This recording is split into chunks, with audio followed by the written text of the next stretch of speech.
आसंता काली गुरुवार ओषा आपण मैंने भी तो समस्ते झुटी चिता पकाउथिबे आपण घरे सबू।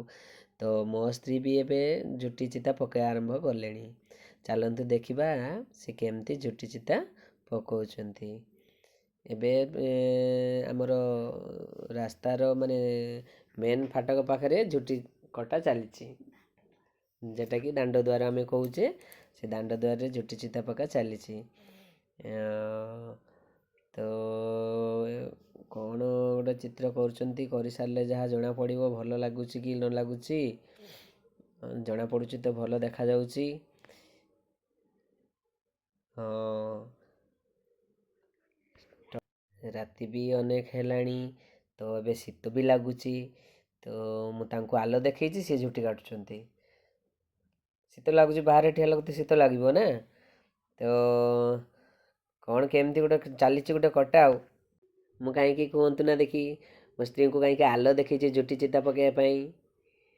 अरे बाबा आमर लाइन कट हो लाइन पलैची आमर अंधार हो तो से मुझे आलो देखी से आलोरे झुटी चिता काटुंट।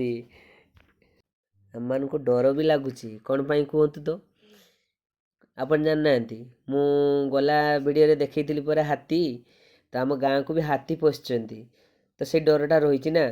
तो काले जदि हाथी पशिज आम बाहर कटाऊे ना फुलटा से डर भी लगुच शीत लगे को डर लगे दुई प्रकार जुटी गला बहुत छानिया भी लगुच। हो तथा देखा जाऊ कौन हो रात झुटी कटा सैला।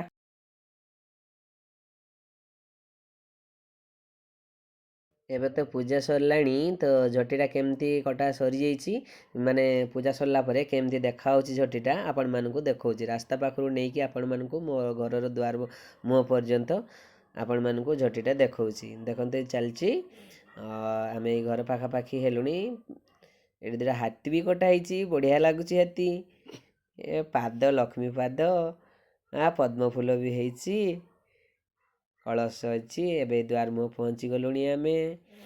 हाँ भल लगुच मूर्ज भी झुटी भितर दिखाई झुटीटा केमती लगुच आपण मैंने जदि भल लगुच कमेंट रे जणेबे भल लगे खराब लगू ता कमेंट रे लिखि हमको जणेबे शेयर करेंगे लाइक करेंगे।